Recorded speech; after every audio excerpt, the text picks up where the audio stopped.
because healthcare workers use and insert them pretty often in labor delivery settings or GYN settings, and we actually use them a lot in emergency care services. So today I'm going to demonstrate how to put one in using my actual catheter kit here. And I'm going to show you how easy and simple it is to make it easier on you guys if you ever need one in real life.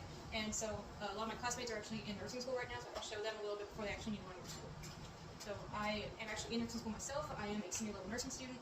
I've been meticulously checked off on how to do these absolutely perfectly several times. I'm an ER tech where I put in about 10, 15, 20 a day on an average 12-hour shift.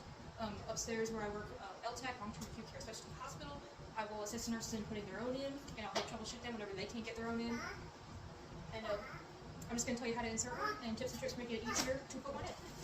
So, first things first, whenever you think your patient is going to need a catheter, you need to check your orders like everything else in the healthcare facility. So just check your orders. So I can see from my orders that this patient is going to need this catheter at this time for this reason, according to this doctor. That's my orders. We're good to go. So we're going to go in the supply room. We're going to find exactly this kit.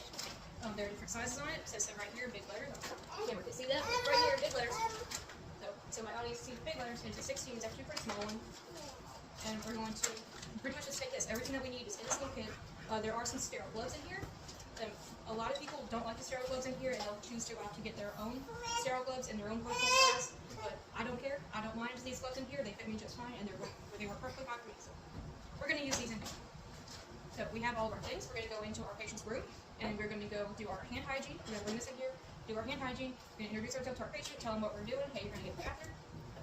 Ask them for their name and date of birth, their allergies. Make sure they're not allergic to iodine or latex. This one is latex, but there are non-latex versions. There's also an iodine-based cleanser in here. So just in case they are allergic to latex or iodine, we do have options for that. Thank you, Grace. And we're going to set everything up. We're going to set the patient up. So everything's good to go. We're going to set the patient up. So we're going to set the patient up with their head below their hips in a reverse Trendelenburg kind of situation. We're going to remove their bottom half of their clothes, and we're going to position them so that we can get access to our genitals. We're going to keep it a little bit cleaner for our non-medical people in our audience and in my class audience here. So once we get all of our patients ready, thank you, Grayson. Once we get our patient ready, we're just going to open our kit. We're going to do it. So we've already done our hand hygiene. These are very complicated to open. So I've already opened it previous to this. We're going to keep this as our trash bag. This on the ground. Don't need it. This we're going to save later. So this is our trash bag. Our patient is already properly aligned. They are in proper position and everything. And we've already asked them their allergies. Make sure this is the right person for the right procedure. And we're going to open this little bit right here.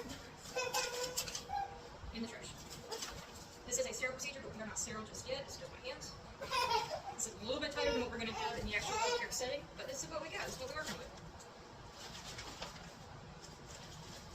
So here, all of my kit is completely open and ready. I'm going to grab my sterile gloves. We are not going to put these on just because that's going to be a pain, and it's not going to fit in my 5 to 8 minute mark. So just know, these are sterile gloves. We'll put them on sterilely when we actually do this in the hospital. So this is a sterile drape that you can choose to put over your patient if you so choose. Most of us don't choose to do that, so trash, don't need it. Same thing with this, trash, don't need it, it's another drape.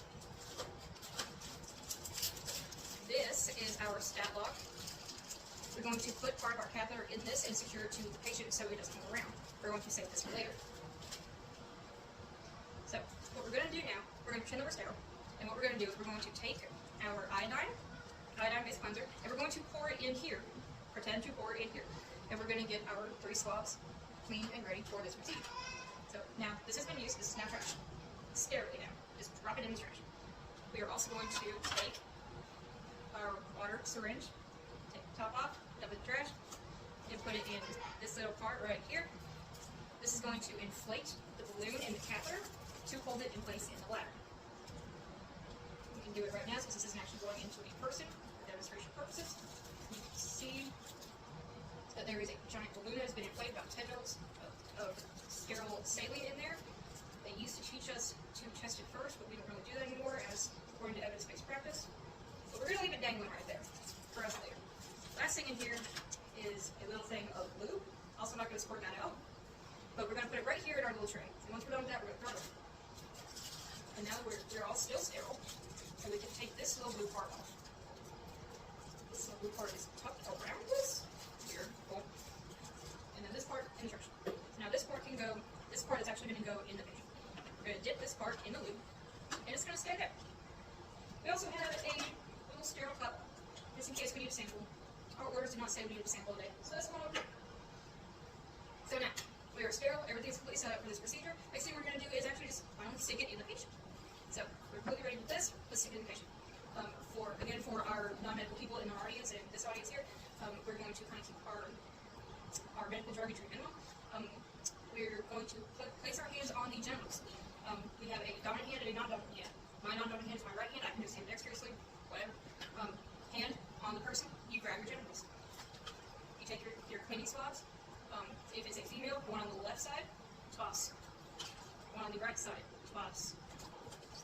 And one straight up and down the middle, always front to back, top to bottom, and toss. Now, if it was a male, you grab your genitals. Take your same 3 swabs. If it was different fit, different swab, and you place your swab on the center of the urethral meatus, clean from center outwards in a circular cleaning motion. Do the same thing 3 times, toss them off. So, do not let go with this hand. And now, you are clean, you're ready to go, you can grab this. Because this hand is still clean. You've only touched sterile clean things with this hand. This hand is your dirty hand. You're not moving this hand. So, whether you're grabbing male or female, just got really good here. Insert. So, we are inserting now. And we're inserting until we can see urine coming into this collection tube right here. And let's say for this demonstration now, we see urine in here. Now we're putting our balloon in with our water to keep it in there, because now it's not coming out. You can really see that balloon right there, how big it is, how big it is, audience. So we can take this out. Now we actually don't need to be sterile anymore because the hard part's over. This is done. So now we can actually, we're going to pretend that our patient is just kind of hanging out till then. We can take our stat lock.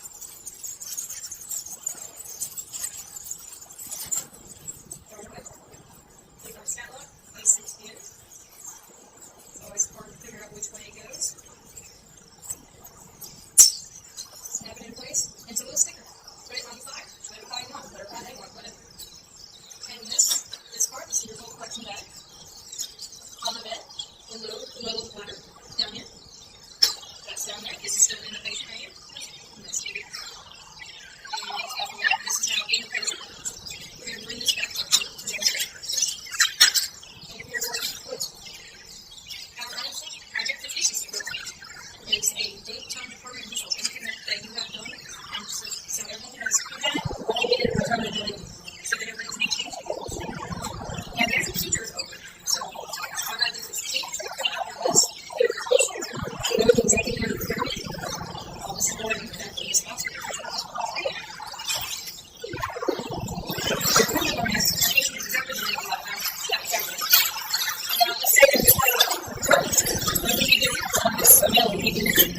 Sometimes they're close days, but sometimes you stop showing it, just actually stopping the acid. In that case, you either need a small filter, or you just wash it through. Sometimes it's a good idea to do sometimes and you can insert it actually into the patient before you actually start it into the patient. Now, you can see that sometimes you need to really check it, sometimes you need to fast it. Sometimes you need to make people go, yes, obviously.